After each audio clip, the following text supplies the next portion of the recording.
Everyone, आज हम start करते हैं किंगडम मोनेरा।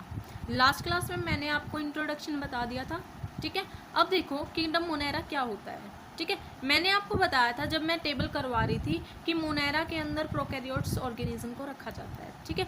तो अब वो जो प्रोकैरियोटिक है वो मेनली बैक्टीरिया है, ठीक है। तो bacteria are the sole member of the kingdom monera. Mainly monera के अंदर बैक्टीरिया को रखा जाता है, ठीक है।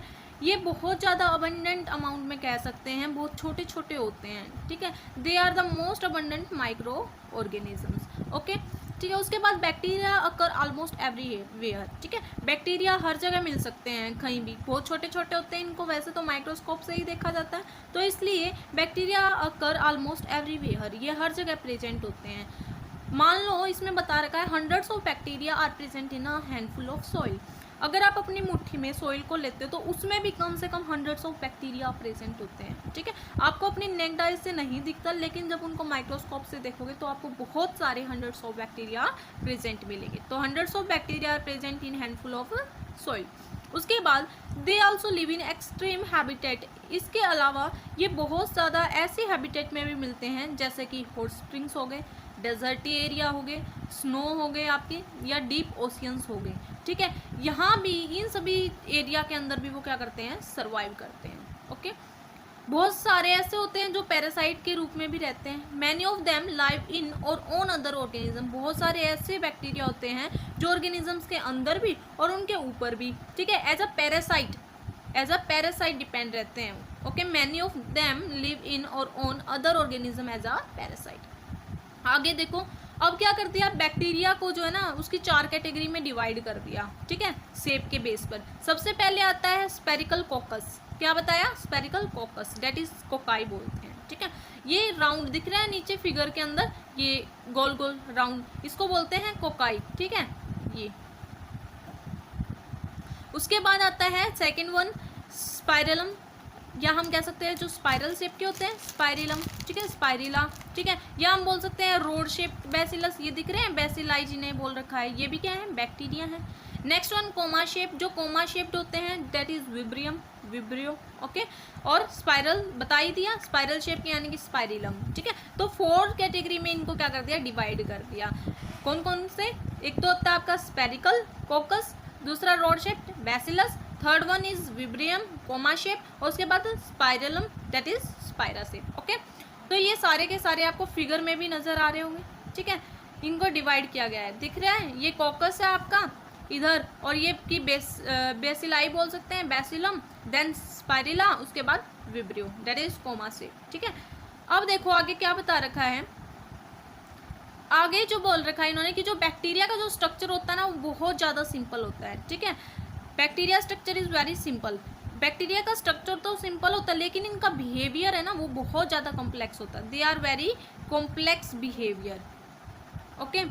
उसके बाद इसमें बात की गई है compare to many other organism bacteria as a group show the most extensive metabolic diversity. यानी कि अगर हम बात करें अदर ऑर्गेनिजम्स के कंपैरिजन में, जो बैक्टीरिया होते हैं ना उनकी बहुत ज़्यादा जो मेटाबॉलिक डाइवर्सिटी है बहुत ज़्यादा एक्सटेंसिव होती है, ठीक है।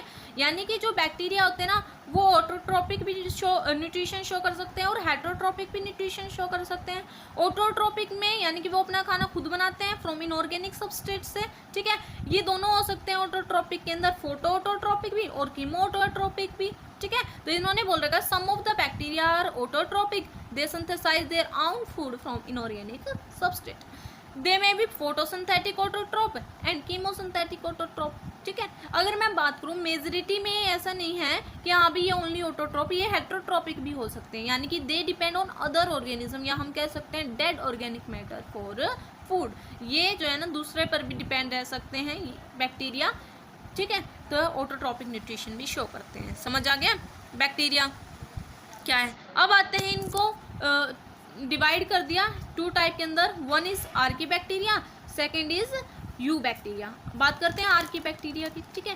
आर्की बैक्टीरिया देखो क्या होते हैं, आर्की बैक्टीरिया होते हैं ये ऐसे बैक्टीरिया होते हैं जो हार्श हैबिटेट में मिलते हैं, ठीक है। हार्श हैबिटेट जैसे कि साल्टी एरियाज हो गया, ठीक है, जिनको बोलते हैं हेलोफाइल्स बैक्टीरिया। और second one is hot spring area में मिल सकते हैं, डेट इज थर्मो एसिडोफाइल्स हो गया। एंड मार्शी एरियाज और दलदले इलाके के अंदर, दैट इज मिथेनोजन्स। ठीक है, तो इन्होंने ये बोला these bacteria are special since they live in some of the most harsh habitat. ठीक है, ऐसे बैक्टीरिया होते हैं ये जो हार्श हैबिटेट में मिलते हैं, जैसे कि साल्टी एरिया के अंदर, और वो बैक्टीरिया कौन से होंगे, हेलोफाइल्स होंगे, हॉट स्प्रिंग्स के अंदर। ठीक है, जो गर्म इलाके होते हैं ना उनके अंदर भी, that is thermo acidophils, and marshy areas जो दलदले इलाके होते हैं, दैट इज मिथेनोजन्स। ठीक है, अब जो ये इन इलाकों में मिल सकते हैं। ठीक है, क्यों? क्योंकि इनका जो सेल वॉल स्ट्रक्चर होता है ना वो अलग होता है देन बैक्टीरिया से। Archaebacteria differ from other bacteria, ठीक है, in having a different cell wall structure, क्योंकि इनका जो सेल वॉल स्ट्रक्चर होता है ना वो अलग होता है। ठीक है, क्योंकि उनका सेल वॉल स्ट्रक्चर ऐसा होता है कि वो एक्सट्रीम कंडीशन में भी क्या कर सकते हैं, सर्वाइव कर सकते हैं। This feature is responsible for survival in extreme condition. Okay, उसके बाद आता है methanogen are present in the guts of several ruminant animal. इसने बोला है कि जो मिथेनोजन्स ऐसे भी हैं जो एनिमल्स के गट्स में भी प्रेजेंट होते हैं, यानी कि इंटेस्टाइन्स के अंदर भी, जैसे कि कौन कौन से एनिमल के अंदर, काउ और मेनली बफेलो के अंदर। ठीक है, वहाँ ये प्रेजेंट होते हैं और क्या करते हैं, ये मीथेन का प्रोडक्शन करते हैं from the Dang of this animal. ठीक है, जो ये एनिमल होते हैं ना इनके डंग, इनके गोबर से ये मीथेन का प्रोडक्शन करते हैं, या हम कह सकते हैं बायोगैस का प्रोडक्शन करते हैं। ठीक है, तो आर्की बैक्टीरिया समझ आया, बैक्टीरिया समझ आया और आर्की बैक्टीरिया। अब नेक्स्ट वन आता है यू बैक्टीरिया। क्या आएगा, यू बैक्टीरिया। देखो यू बैक्टीरिया क्या है, अगर मैं बात करूँ यू बैक्टीरिया की तो इनको हम ट्रू बैक्टीरिया भी बोलते हैं। वैसे तो बहुत सारे different thousand of you bacteria होते हैं, इनको हम ट्रू बैक्टीरिया भी बोलते हैं। ठीक है, there are thousand of different eubacteria और ट्रू बैक्टीरिया। ठीक है, उसके बाद इनके अंदर क्या होता है, इनके अंदर जो है ना सेल वॉल रिजिड मिलती है, यानी कि रिजिड सेल वॉल प्रेजेंट होती है, बिल्कुल टाइट, हम कह सकते हैं कठोर सेल वॉल होती है। और अगर ये मोटाइल है ना, यानी कि अगर ये मोटाइल होता है मूविंग के लिए, ठीक है, लोकोमोशन के लिए हम कह सकते हैं मोटाइल, अगर ये मोटाइल है ना तो इनके अंदर क्या प्रेजेंट होंगे, फ्लैजिला प्रेजेंट होंगे। ठीक है, अगर मैं बात करूँ साइनोबैक्टीरिया की, cyanobacteria that is blue green alga की बात करूँ तो उनके अंदर क्लोरोफिल ए प्रेजेंट होता है, that is similar to green plant. जैसे कि ग्रीन प्लांट के अंदर भी क्लोरोफिल प्रेजेंट होता है, ऐसे ही साइनोबैक्टीरिया के अंदर भी क्लोरोफिल ए प्रेजेंट होता है, और वो किस में हेल्प करता है, डेट इज फोटोसिंथेटिक ऑटोट्रोफ। ठीक है, यानी कि वो कैसे होंगे, अपना खाना खुद बनाएंगे। ठीक है, अगर मैं बात करूँ साइनोबैक्टीरिया यूनिसेलुलर होते हैं जिनके अंदर सिंगल सेल होता है, कॉलोनियल और फिलामेंटस फॉर्म में भी ये मिलते हैं। ठीक है, और ये fresh water, marine as well as terrestrial algae हम इनको बोलते हैं, यानी कि ये मैराइन वाटर में भी मिल सकते हैं, आपके फ्रेश वाटर में भी, और टेरेस्ट्रियल यानी कि लैंड पे भी, मैराइन यानी कि सी वाटर के अंदर भी। ठीक है, कॉलोनी बात करूँ तो जो कॉलोनीज ये दिख रहा है इसका डायग्राम आपको, ये डायग्राम ये कॉलोनीज की फॉर्म में तो है, और इनके अंदर जो ये दिख रही है, ये जो ऊपर जिस लेयर से ये सराउंडेड है उसको बोलते हैं म्यूसिलेजनस सीथ। क्या बोलेंगे, म्यूसिलेजनस सीथ। ठीक है, तो इट मीन्स इन्होंने बोला है कि जो कॉलोनी होती है are generally surrounded by a gelatinous sheath. ठीक है, they often form bloom in polluted water body. आपने कहीं देखा होगा पोल्यूटेड वाटर बॉडीज़ के अंदर ये ब्लूम का फॉर्मेशन करते हैं। आप कहीं जाते हो तो बहुत ज़्यादा गंदा आपने पानी देखा है कहीं, अगर आप गए हो, ठीक है, गांव वगैरह के अंदर, तो आपने वहाँ ग्रीन ग्रीन लेयर देखी है, ग्रीन ग्रीन लेयर हो जाती है। ठीक है, दैट इज ब्लूम। ठीक है, Bloom in polluted water body. ठीक है, उसके बाद ऑर्गेनिज्म क्या करते हैं, ये एटमॉस्फेरिक नाइट्रोजन को क्या करते हैं, फिक्स करते हैं, और एक स्पेशलाइज सेल होती है दैट इज हेट्रोसिस्ट। दिख रही है ये डायग्राम के अंदर भी आपको हेट्रोसिस्ट।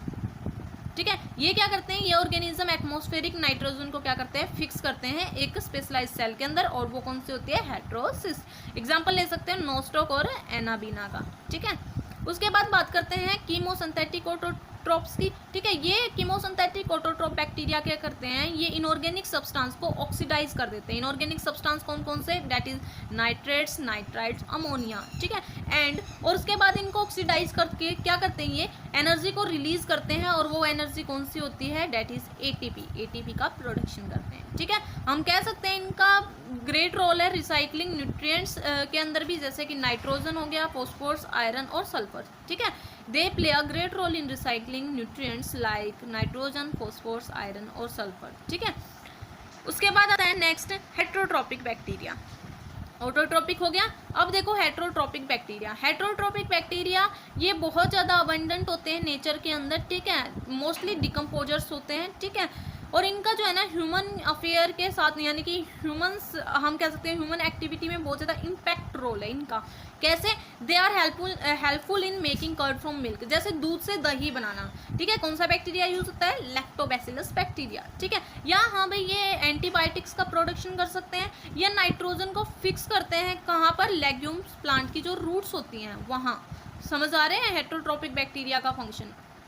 उसके बाद देखो कुछ ऐसे होते हैं, कुछ पैथोजेंस ऐसे होते हैं जो डिजीज कोज करते हैं, ह्यूमन बींग्स के अंदर भी, क्रॉप्स फार्म एनिमल्स के अंदर भी, पेट्स के अंदर भी, ठीक है। और जैसे कौन कौन सी डिजीज? जैसे क्लोरा होगी, ठीक है, क्लोरेला होगी, ठीक है, टाइफॉइड टेटनस हो गया, सिट्रस कैंकर हो गया, as well as known disease cause by different bacteria. हर अलग अलग बैक्टीरिया के द्वारा जो है अलग अलग डिजीज कोज कर सकते हैं, ठीक है। आगे देखो आता है इनका reproduction. Bacteria reproduction mainly by fission. Bacteria mainly reproduce किसके थ्रू करते हैं? फिजन के थ्रू करते हैं, यानी 1 से 2, 2 से 4, ठीक है।